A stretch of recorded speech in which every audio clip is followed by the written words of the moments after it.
এটা মনে রাখবেন, 11 লক্ষ বাড়ি যারা খুব জেনুইন, সত্যি গরিব, অনেক রিভিউ করে 157টা টিম পাঠিয়ে কেন্দ্রীয় সরকার এটাকে ক্লিয়ার করেছিল জেনুইন কেস বলে। তাদের কাছে চিঠিও চলে গিয়েছিল, কিন্তু আজ পর্যন্ত সে টাকা তারা পায়নি।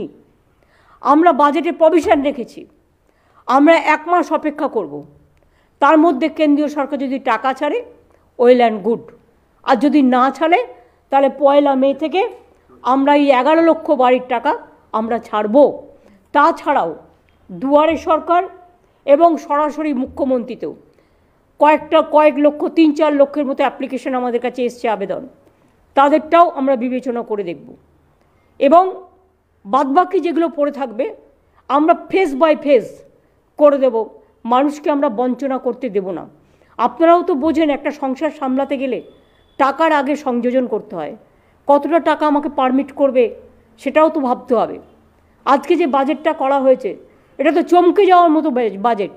একটা সেকশন দেখাতে পারবেন আইটি থেকে পুলিশ, পুলিশ থেকে স্টুডেন্ট, স্টুডেন্ট থেকে হেলথ, হেলথ থেকে ইউনিভার্সিটি, ইউনিভার্সিটি থেকে আমার মা লক্ষ্মী, মা লক্ষ্মী থেকে আমার মা সরস্বতী, মা সরস্বতী থেকে আমার আম্মা, আম্মা থেকে আমার স্টুডেন্টরা। সর্বোত্তম আমরা করেছি, সরকারি কর্মচারী থেকে শুরু করে। আমি তাদের অভিনন্দন জানাই, তারা আমাদের জন্য সারাক্ষণ কাজ করে। আমি আশা করি এই কন্ডিশনের মধ্যেও যেভাবে সরকারি কর্মচারীরা আমাদের পক্ষে লড়াই করেন, আমি ফেডারেশনের সকলে আমাকে অনেকবার আবেদন জানিয়েছিলেন এবং তাদের আবেদন মেনে আমরা এই কাজগুলো করেছি। আমি ফেস টাইমকে একটা কথাই বলবো, ওখানে ওদের পেজটা দেখা যাচ্ছে, ওটাকে ডিসকন্টিনিউ করে দিতে। শুধু আমাদের ফেস টাইম চলবে, আর কিছু চলবে না। ওরা যখন সারাক্ষণ ওদের কথাই শুনছে, ওদের এটা চলতে দাও। মানুষই যেটা জানা আমাদের ফেস টাইম থেকে, কারণ আমি দেখছি আসছে, এটা আসা উচিত না, বন্ধ করে দাও, ডিসকন্টিনিউ করে দাও, অনলি আমাদের ফেস টাইম লাইভ চলবে। হ্যাঁ, আমি যেটা আপনাদের বলতে চাইছিলাম, আমাদেরটা আশা করি কন্টিনিউ করছে। এছাড়াও ধরুন, সবচেয়ে বড় কথা হচ্ছে আমরা জানুয়ারি মাসেও 4% দিয়ে দিয়েছি এবং আবার মে মাসের 1 তারিখে তাদের 4% দিয়ে আরও দেওয়া হচ্ছে। এছাড়াও মনে রাখবেন, শস্য বিমার আওতায় আমরা কৃষক যোজনায় প্রায় 98 লক্ষ কৃষককে 2800 কোটি টাকা এখনও পর্যন্ত দিয়েছি। এছাড়াও ডিসেম্বর মাসের ক্ষতিগ্রস্ত কৃষকদের 11 লক্ষ চাষি ভাইকে 102 কোটি টাকা আরও দেওয়া হচ্ছে। আমি এইভাবেই প্রচুর পরিকল্পনা আমাদের আছে এবং আমরা প্রচুর কাজ করছি।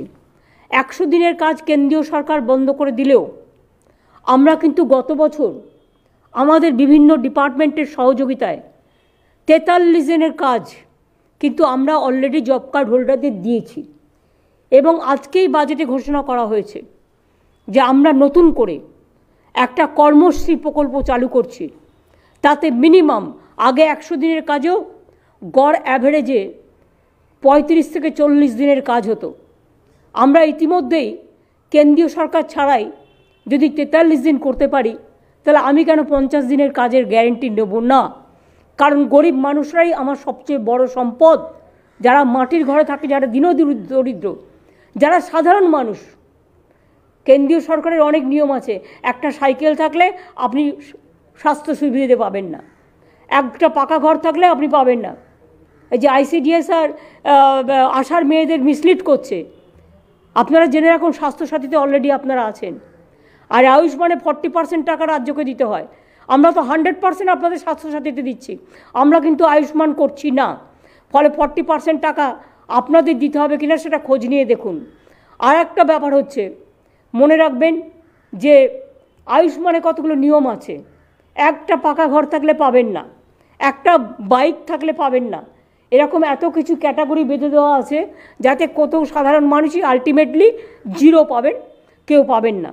সুতরাং এই ব্যাপারগুলো আপনাদের কাছে ক্লিয়ার করে দেওয়া আমার প্রয়োজন বলে আমি মনে করি এবং সেই জন্য আপনাদের এই ব্যাপারটা আমরা বললাম।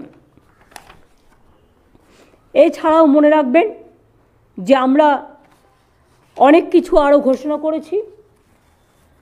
আশা করি আমি মেন কথাগুলো বলেছি। 100 দিনের কাজ আমরা করব, 50 দিনের কাজ। কর্মশ্রী প্রকল্প, লক্ষ্মীর ভাণ্ডারে যারা 500 টাকা পেতেন তারা এপ্রিল মাস থেকে 1000 টাকা করে পাবেন মা বোনেরা আমার। আর যারা 1000 টাকা পেতেন তারা 1200 টাকা পাবেন, তপশিলি এবং আদিবাসীরা। সুতরাং একটা অনেকের মনে ক্ষোভ ছিল যে আমি কেন বঞ্চিত হচ্ছি, আমি কেন 500 টাকা পাবো, একজন 1000 টাকা পাবে, আমি 500 টাকা পাবো। সেই জন্যেই আমি আপনাদের বঞ্চনা যাতে না হয়, আপনাদের যাতে অসম্মান না হয়, কারণ মা বোনেরা ছাড়া আমাদের সংসার চলে না। আপনারাই আমাদের সংসারের সবচেয়ে বড় উপহার, সবচেয়ে বড় অধিকার। মা না থাকলে সন্তানের জন্ম হবে কোত্থেকে, আর মা না থাকলে মাদারল্যান্ড তৈরি হয় কোথার থেকে। মাকে বাদ দিয়ে কিছুই হয় না, আম্মাকে বাদ দিয়ে। তাই আপনাদের এই দুঃখ মোচনের জন্য 500 টাকা থেকে বাড়িয়ে এটা আমরা 1000 টাকা করলাম। আর তপশিলি বন্ধুরা এবং যারা আদিবাসীরা আছেন তাদের জন্য 1000 টাকা যেটা ছিল 1000 টাকা থেকে বাড়িয়ে ওটাকে আমরা 1200 টাকা করলাম। এছাড়াও আরও অনেক কাজ করা হয়েছে যেগুলো আপনাদের কাছে ঘোষণা করা হয়েছে, যেখানে সেলফ হেল্প গ্রুপ থেকে শুরু করে কী করে আমরা সাহায্য করব তাদের নিজের পায়ে দাঁড়াবার জন্য। আমরা কোঅপারেশন থেকে শুরু করে আমাদের ল্যাম্পসগুলো যেগুলো আছে সেগুলো থেকে শুরু করে আরও অনেক যে সিস্টেম আছে সেই সিস্টেমটাকে কী করে হেল্প করব তার সবটাই আমাদের করা আছে। কাজে এই বাজেট আমি মনে করি মামাটি মানুষের সার্থক বাজেট। আমি আপনাদের বলেছিলাম বাজেট দেখলে চমকে যাবেন। আমি বাজেটের কথা বলিনি, আমি আগামী দিন বলেছিলাম। এবং জব ফর স্পোর্টস পারসন আমরা আন্তর্জাতিক লেভেলে, জাতীয় লেভেলে, তারপরে আপনাদের নানা রকম খ্যাতিমান লেভেলে যারা প্লেয়াররা গোল্ডেন, সিলভার, ব্রোঞ্জ পাবে তাদের সবাইকে সরকারি চাকরি দেওয়া হবে এবং তাদের কোয়ালিটি অনুযায়ী। মনে রাখবেন এমনকি হাতির এতেও যাদের মৃত্যু হয়েছে তারাও কিন্তু চাকরি পাবেন। প্রায় 700 ওপর 38 জন যাদের হাতির আক্রমণে মারা গিয়েছেন, এবং তাদের জন্য রুলস অনেকটাই রিল্যাক্স করা হচ্ছে। যেমন স্পেশাল হোমগার্ডদের জন্য দেউচা পাঁচমিতে করা হয়েছে, সিভিক ভলেন্টিয়ার্সদের জন্য, স্পেশাল হোমগার্ডদের জন্য এবং গ্রিন পুলিশের জন্য, যারা বিশেষ করে 5 বছর 6 বছর কাজ করছে তাদের তো একটা অভিজ্ঞতা হয়ে গেছে। সুতরাং জেনারেল যে নতুন কাউকে নেওয়া হচ্ছে আর যে অলরেডি কাজ করে তার পারফরমেন্স ভালো হয়েছে সেটা রিভিউ করে একটা স্পেশাল ক্যাটাগরি তৈরি করে তাদের দেওয়া হবে, যাতে তারা তাদের